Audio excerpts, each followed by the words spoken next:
Sisters and brothers of America,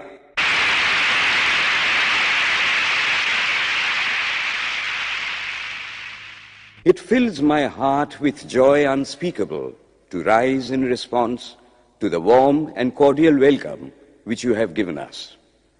I thank you in the name of the most ancient order of monks in the world. I thank you in the name of the mother of religions. And I thank you in the name of the millions and millions of Hindu people of all classes and sects. My thanks also to some of the speakers on this platform who, referring to the delegates from the Orient, have told you that these men from far-off nations may well claim the honor of bearing to different lands the idea of toleration. I am proud to belong to a religion which has taught the world both tolerance and universal acceptance. We believe not only in universal toleration, but we accept all religions as true. I am proud to belong to a nation which has sheltered the persecuted and the refugees of all religions and all nations of the earth. I am proud to tell you that we have gathered in our bosom the purest remnant of the Israelites who came to southern India and took refuge with us in the very year in which their holy temple was shattered to pieces by Roman tyranny. I am proud to belong to the religion which has sheltered and is still fostering the remnant of the grand Zoroastrian nation. I will quote to you, brethren, a few lines from a hymn which I remember to have repeated from my earliest boyhood, which is every day repeated by millions of human beings.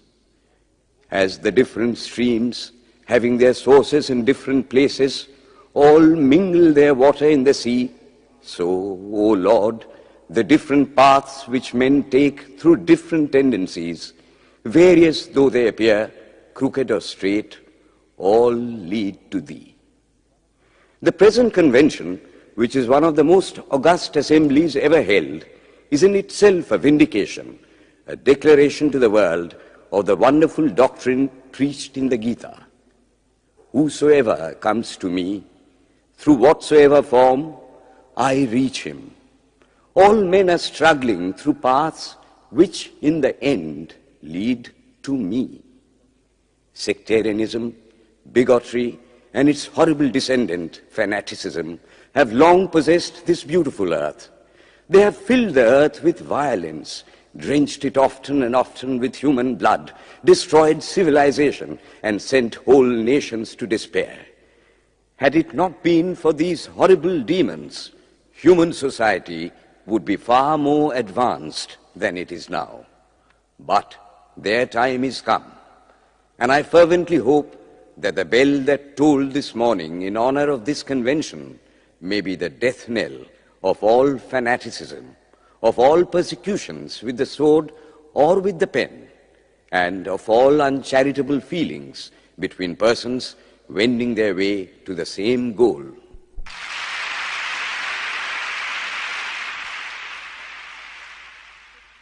Ladies and gentlemen, on the agenda for today, the 15th of September, 1893, a galaxy of eminent speakers are scheduled to address us, and it gives us great pleasure to once again invite Swami Vivekananda to speak. His subject for today, Why We Disagree. I will tell you a little story. You have heard the eloquent speaker who has just finished say, "Let us cease from abusing each other," and he was very sorry that there should be always so much variance. But I think I should tell you a story which would illustrate the cause of this variance. A frog lived in a well. It had lived there for a long time. It was born there and brought up there, and yet was a little small frog. Of course, the evolutionists were not there then to tell us whether the frog lost its eyes or not, but for our story's sake, we must take it for granted that it had its eyes, and that it every day cleansed the water of all the worms and bacilli that lived in it with an energy that would do credit to our modern bacteriologists. In this way, it went on and became a little sleek and fat. Well, one day, another frog that lived in the sea came and fell into the well. "Where are you from?" "I am from the sea." "The sea? How big is that? Is it as big as my well?" And he took a leap from one side of the well to the other. "My friend," said the frog of the sea, "how do you compare the sea with your little well?" Then the frog took another leap and asked, "Is your sea so big?" "What nonsense you speak, to compare the sea with your well." "Well then," said the frog of the well, "nothing can be bigger than my well. There can be nothing bigger than this. This fellow is a liar, so turn him out." That has been the difficulty all the while. I am a Hindu. I am sitting in my own little well and thinking that the whole world is my little well. The Christian sits in his little well and thinks the whole world is his well. The Mohammedan sits in his little well and thinks that is the whole world. I have to thank you of America for the great attempt you are making to break down the barriers of this little world of ours, and hope that in the future the Lord will help you to accomplish your purpose.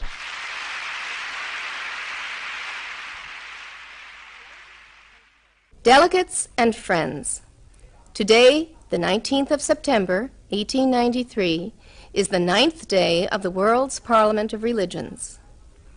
We have had the privilege of listening to many distinguished speakers from the world over address us on a variety of subjects. The time is at hand to now listen to the great monk from India, Swami Vivekananda, read his paper on Hinduism. Ladies and gentlemen, Swami Vivekananda. From the high spiritual flights of the Vedanta philosophy, of which the latest discoveries of science seem like echoes, to the low ideas of idolatry with its multifarious mythology, the agnosticism of the Buddhists and the atheism of the Jains, each and all have a place in the Hindu's religion. Where then, the question arises, where is the common center to which all these widely diverging radii converge? Where is the common basis upon which all these seemingly hopeless contradictions rest? And this is the question I shall attempt to answer.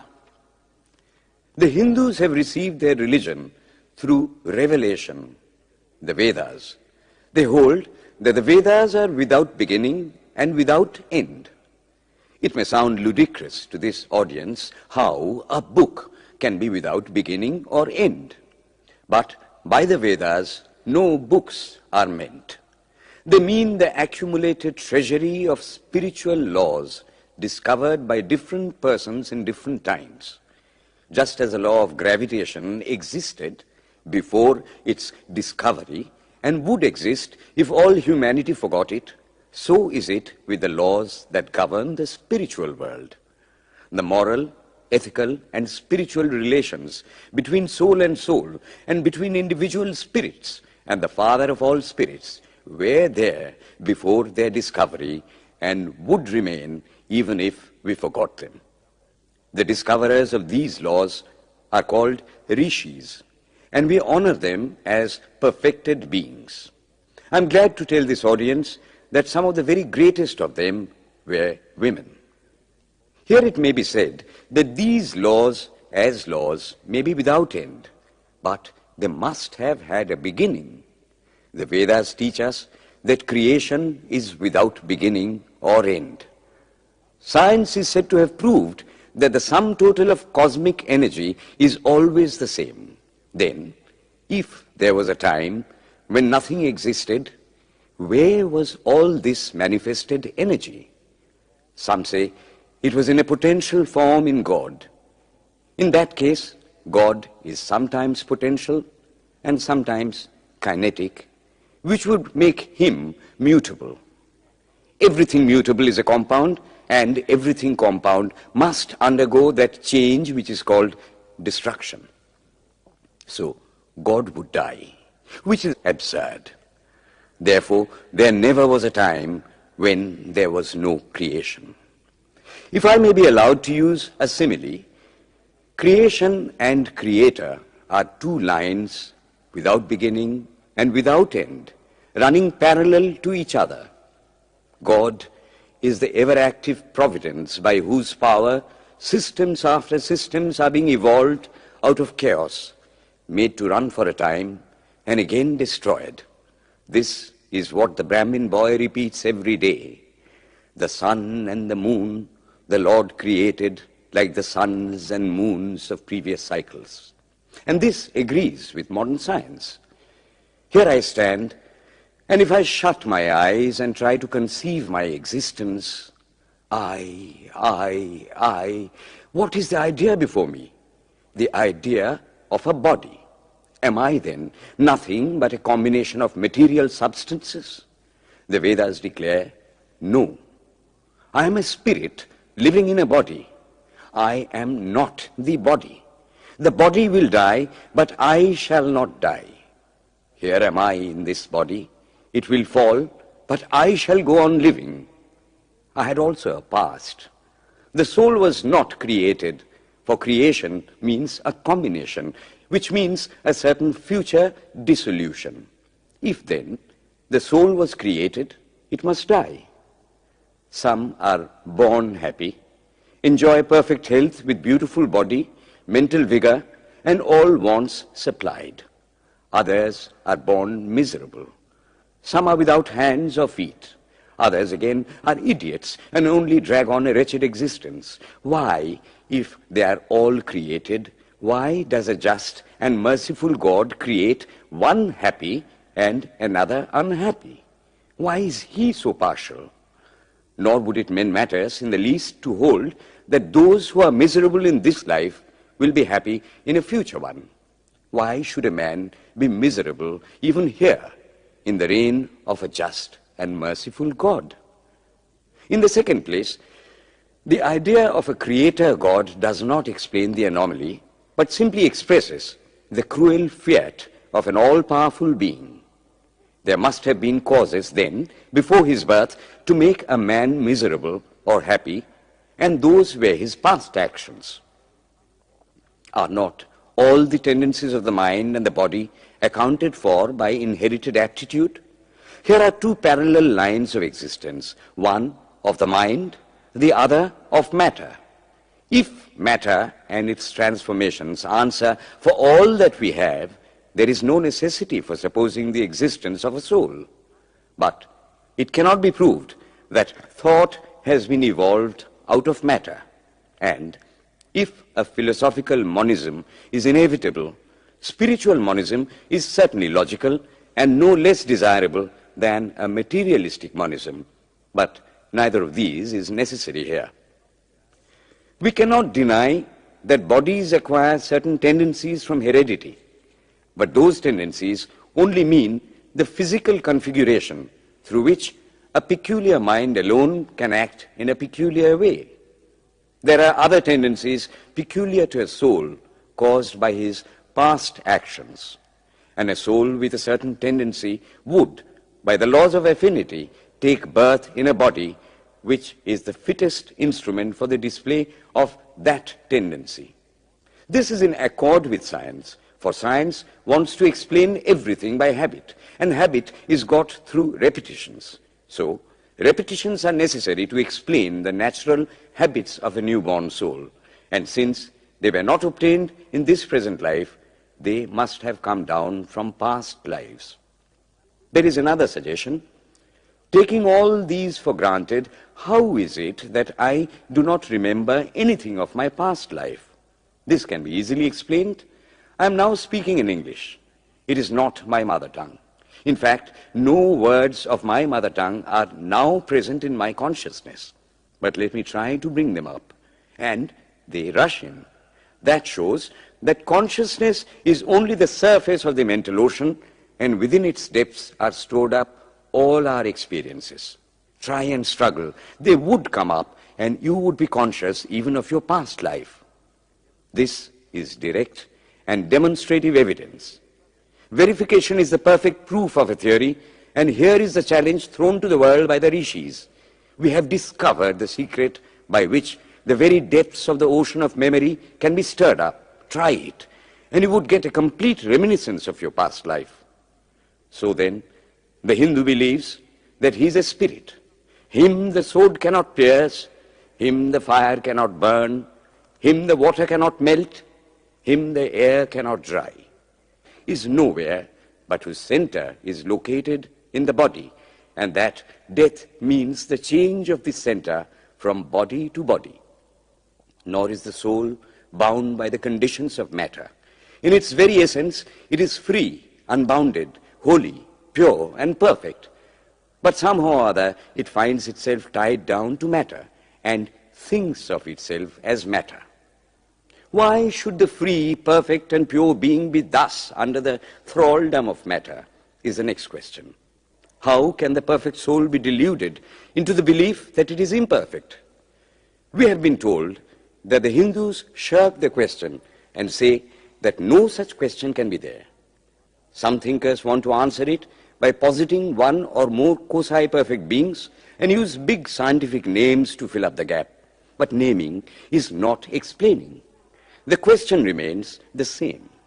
How can the perfect become the quasi-perfect? How can the pure, the absolute, change even a microscopic particle of its nature? But the Hindu is sincere. He does not want to take shelter under sophistry. He is brave enough to face the question in a manly fashion, and his answer is, I do not know. I do not know how the perfect being, the soul, came to think of itself as imperfect, as joined to and conditioned by matter. But the fact is a fact for all that. It is a fact in everybody's consciousness that one thinks of oneself as the body.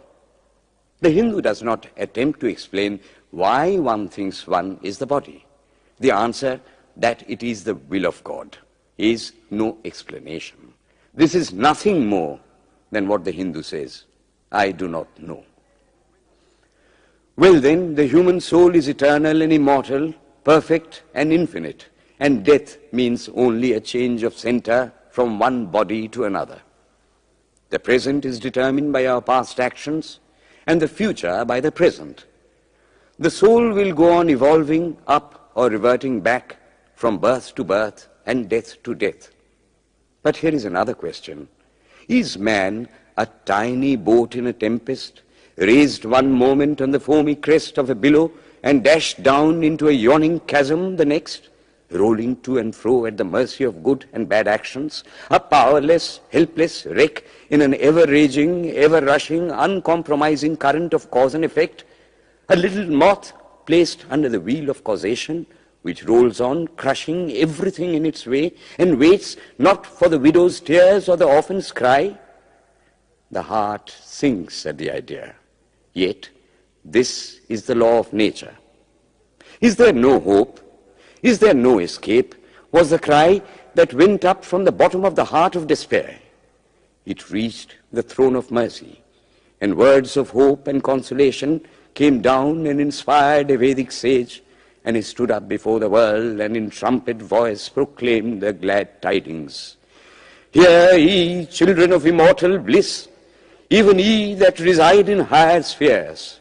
I have found the ancient one who is beyond all darkness, all delusion. Knowing him alone, you shall be saved from death over again. Children of immortal bliss. What a sweet, what a hopeful name. Allow me to call you, brethren, by that sweet name, heirs of immortal bliss. Yea, the Hindu refuses to call you sinners. We are the children of God, the sharers of immortal bliss, holy and perfect beings. Ye divinities on earth, sinners, it is a sin to call a man so. It is standing libel on human nature. Come up, O lions, and shake off the delusion that you are sheep. You are souls immortal, spirits free, blessed and eternal. Ye are not matter, ye are not bodies. Matter is your servant, not you the servant of matter. Thus it is that the Vedas proclaim not a dreadful combination of unforgiving laws, not an endless prison of cause and effect, but that at the head of all these laws, in and through every particle of matter and force stands one, by whose command the wind blows, the fire burns, the clouds rain, and death stalks upon the earth. And what is his nature? He is everywhere, the pure and formless one, the Almighty and the All-Merciful. Thou art our Father, thou art our Mother, thou art our beloved friend, thou art the source of all strength, give us strength. Thou art he that beareth the burdens of the universe. Help me bear the little burden of this life. Thus sang the rishis of the Vedas. And how to worship him? Through love. He is to be worshipped as the one beloved, dearer than everything in this and the next life. This is the doctrine of love declared in the Vedas, and let us see how it is fully developed and taught by Krishna, whom the Hindus believe to have been God incarnate on earth. He taught that a man ought to live in this world like a lotus leaf, which grows in water but is never moistened by water. So a man ought to live in the world, his heart to God and his hands to work. It is good to love God for hope of reward in this or the next world, but it is better to love God for love's sake. And the prayer goes, Lord, I do not want wealth, nor children, nor learning. If it be thy will, I shall go from birth to birth. But grant me this, that I may love thee without the hope of reward. Love unselfishly for love's sake. One of the disciples of Krishna, the then Emperor of India, was driven from his kingdom by his enemies and had to take shelter with his queen in a forest in the Himalayas. And there, one day, the queen asked him how it was that he, the most virtuous of men, should suffer so much misery. Yudhishthira answered, Behold, my queen, the Himalayas. How grand and beautiful they are. I love them. They do not give me anything, but my nature is to love the grand, the beautiful. Therefore, I love them. Similarly, I love the Lord. He is the source of all beauty, of all sublimity. He is the only object to be loved. My nature is to love him, and therefore I love. I do not pray for anything. I do not ask for anything.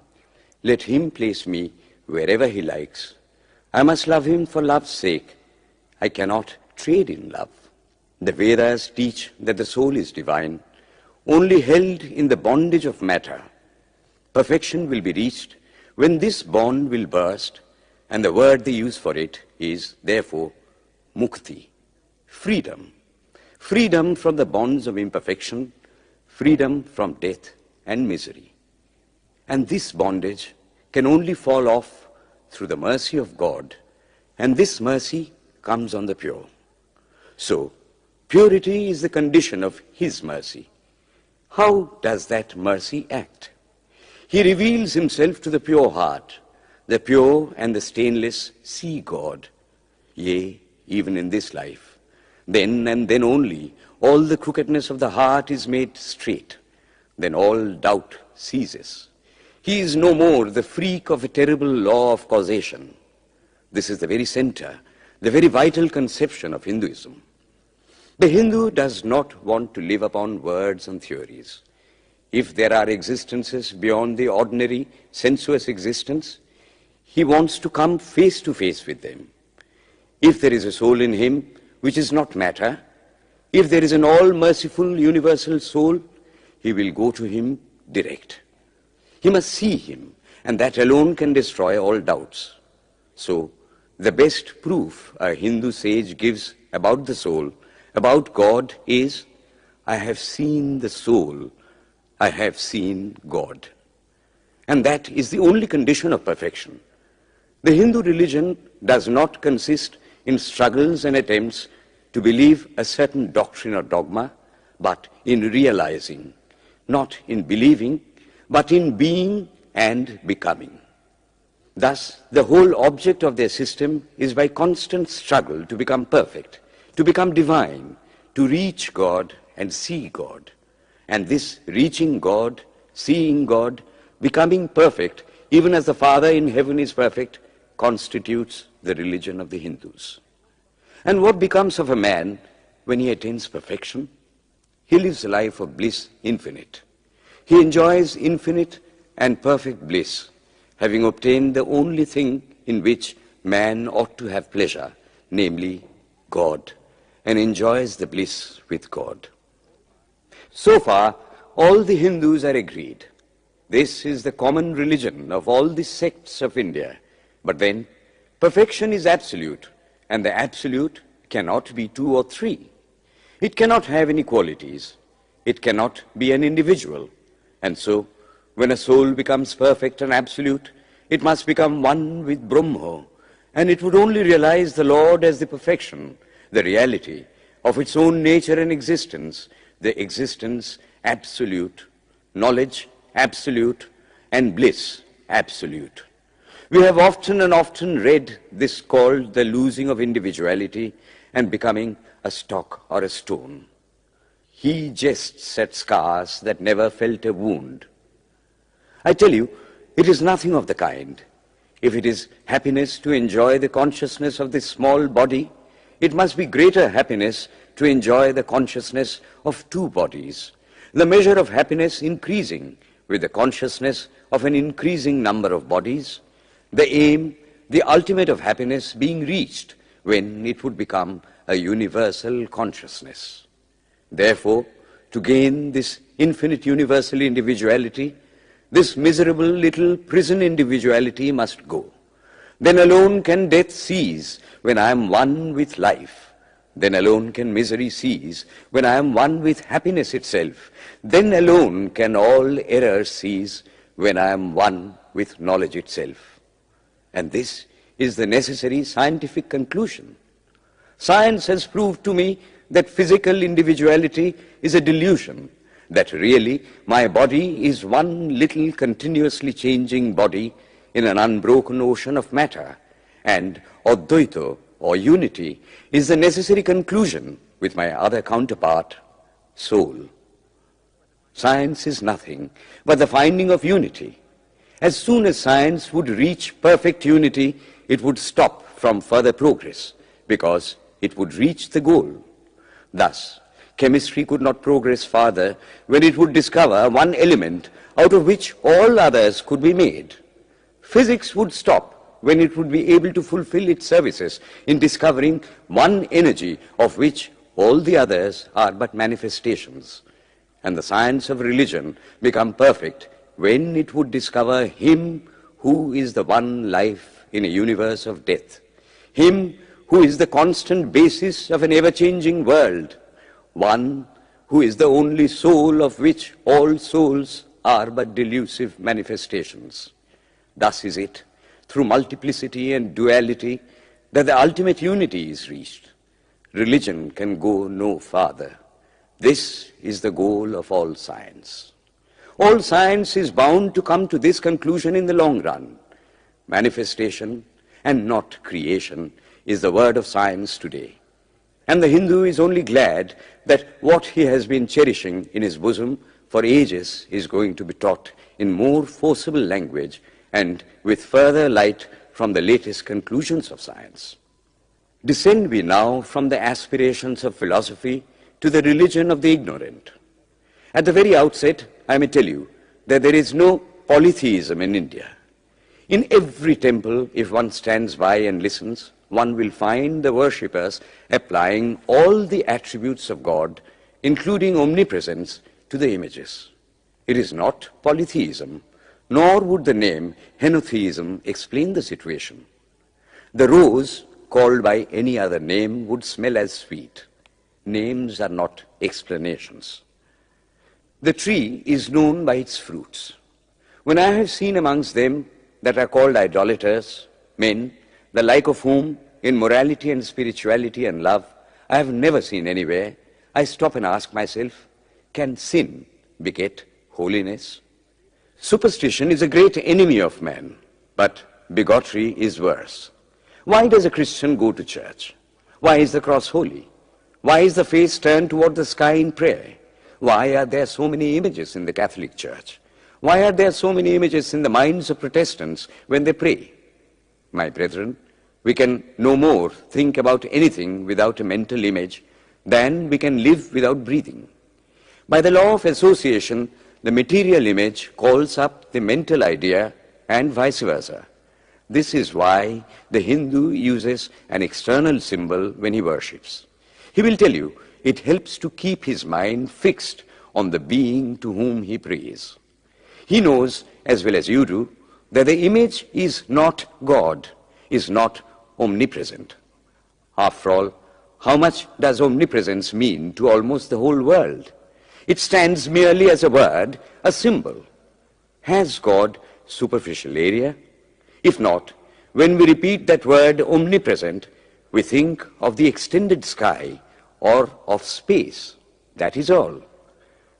As we find that somehow or other, by the laws of our mental constitution, we have to associate our ideas of infinity with the image of the blue sky or of the sea, so we naturally connect our idea of holiness with the image of a church, a mosque, or a cross. The Hindus have associated the ideas of holiness, purity, truth, omnipresence, and such other ideas with different images and forms. But with this difference, that while some people devote their whole lives to their idol of a church and never rise higher, because with them religion means an intellectual assent to certain doctrines and doing good to their fellows, the whole religion of the Hindu is centered in realization. Man is to become divine by realizing the divine. Idols or temples or churches or books are only the supports, the helps of his spiritual childhood, but on and on he must progress. He must not stop anywhere. External worship, material worship, say the scriptures, is the lowest stage. Struggling to rise high, mental prayer is the next stage. But the highest stage is when the Lord has been realized. Mark, the same earnest man who is kneeling before the idol tells you, him the sun cannot express, nor the moon, nor the stars, the lightning cannot express him, nor what we speak of as fire. Through him they shine. But he does not abuse anyone's idol or call its worship sin. He recognizes in it a necessary stage of life. The child is father of the man. Would it be right for an old man to say that childhood is a sin or youth is a sin? If a man can realize his divine nature with the help of an image, would it be right to call that a sin? Nor, even when he has passed that stage, should he call it an error. To the Hindu, man is not traveling from error to truth, but from truth to truth, from lower to higher truth. To him, all the religions, from the lowest fetishism to the highest absolutism, mean so many attempts of the human soul to grasp and realize the infinite, each determined by the conditions of its birth and association, and each of these marks a stage of progress.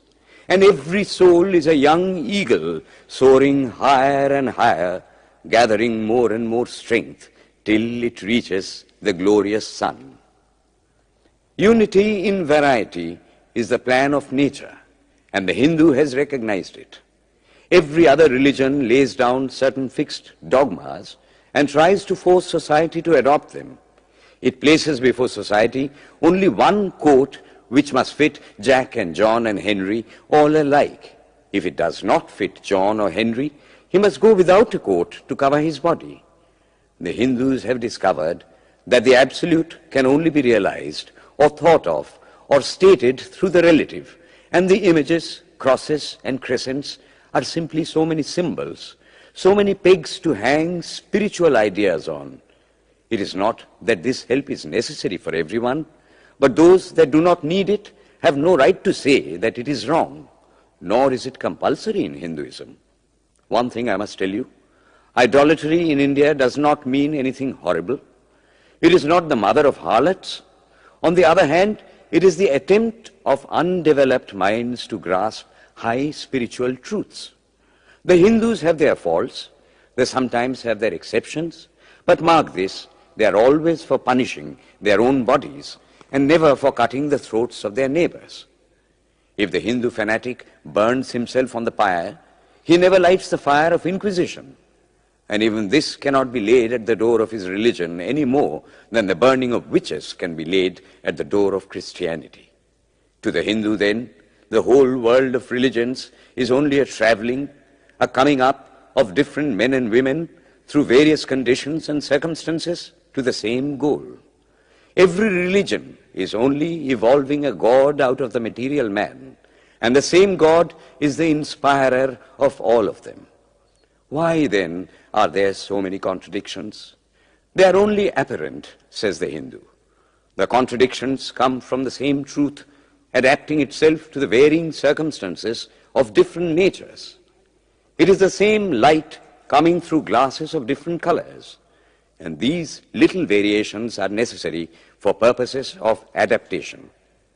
But in the heart of everything, the same truth reigns. The Lord has declared to the Hindu in his incarnation as Krishna, I am in every religion as a thread through a string of pearls.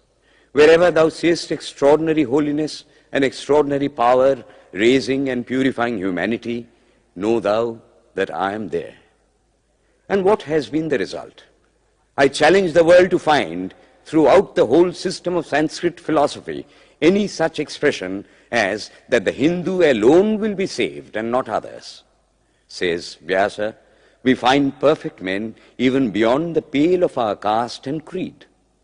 One thing more, how then can the Hindu, whose whole fabric of thought centers in God, believe in Buddhism, which is agnostic, or in Jainism, which is atheistic? The Buddhists or the Jains do not depend upon God, but the whole force of their religion is directed to the great central truth in every religion, to evolve a God out of man. They have not seen the Father, but they have seen the Son. And he that hath seen the Son hath seen the Father also. This, brethren, is a short sketch of the religious ideas of the Hindus. The Hindu may have failed to carry out all his plans, but if there is ever to be a universal religion, it must be one which will have no location in place or time, which will be infinite like the God it will preach, and whose sun will shine upon the followers of Krishna and of Christ, on saints and sinners alike, which will not be Brahminic or Buddhistic, Christian or Mohammedan, but the sum total of all these, and still have infinite space for development, which in its Catholicity will embrace in infinite arms and find a place for every human being from the lowest groveling savage, not far removed from the brute, to the highest man towering by the virtues of his head and heart almost above humanity, making society stand in awe of him and doubt his human nature. It will be a religion which will have no place for persecution or intolerance in its polity, which will recognize divinity in every man and woman, and whose whole scope, whose whole force will be centered in aiding humanity to realize its own true divine nature. May he, who is the Brahma of the Hindus, the Ahura Mazda of the Zoroastrians, the Buddha of the Buddhists, the Jehovah of the Jews, the Father in heaven of the Christians, give strength to you to carry out your noble idea. The star arose in the east. It traveled steadily towards the west, sometimes dimmed and sometimes effulgent, till it made a circuit of the world. And now it is again rising on the very horizon of the east, the borders of the sun pole, 1,000-fold more effulgent than it ever was before.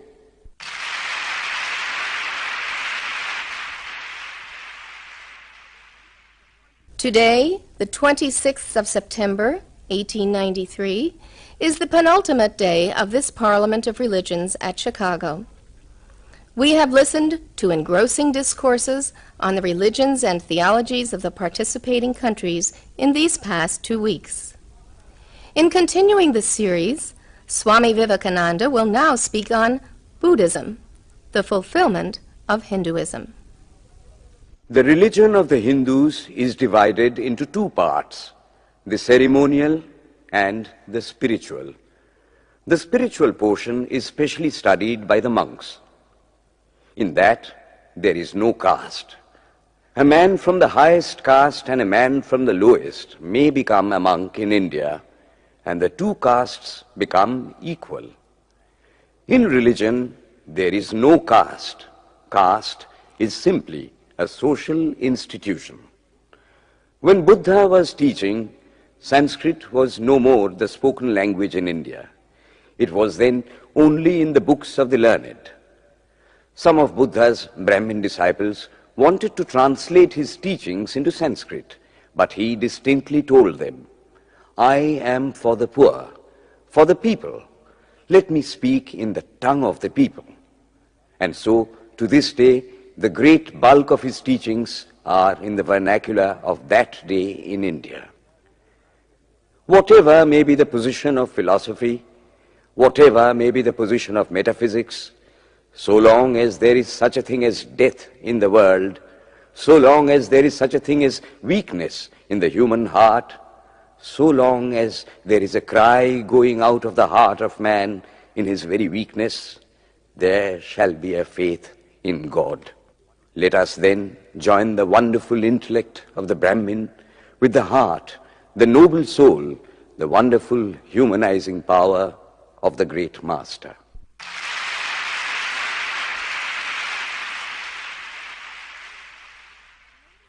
Ladies and gentlemen, in a short while from now, the World's Parliament of Religions at Chicago will come to a close. And this day, the 27th of September, 1893, will go down in history as a landmark for more reasons than one. It is in the fitness of things that we now call upon Swami Vivekananda from India to address this final session. The world's Parliament of Religions has become an accomplished fact, and the merciful Father has helped those who labored to bring it into existence and crown with success their most unselfish labor. My thanks to those noble souls whose large hearts and love of truth first dreamt this wonderful dream and then realized it. My thanks to the shower of liberal sentiments that has overflowed this platform. My thanks to this enlightened audience for their uniform kindness to me and for their appreciation of every thought that tends to smooth the friction of religions. A few jarring notes were heard from time to time in this harmony. My special thanks to them, for they have, by their striking contrast, made the general harmony the sweeter. Much has been said of the common ground of religious unity. I am not going just now to venture my own theory, but if anyone here hopes that this unity will come by the triumph of any one of the religions and the destruction of the others, to him I say, brother, yours is an impossible hope. Do I wish that the Christian would become Hindu? God forbid. Do I wish that the Hindu or Buddhist would become Christian? God forbid. The seed is put in the ground, and earth and air and water are placed around it. Does the seed become the earth or the air or the water? No. It becomes a plant.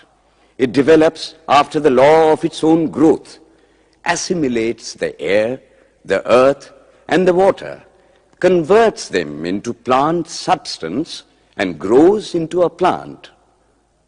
Similar is the case with religion. The Christian is not to become a Hindu or a Buddhist, nor a Hindu or a Buddhist to become a Christian, but each must assimilate the spirit of the others and yet preserve his individuality and grow according to his own law of growth. If the Parliament of Religions has shown anything to the world, it is this.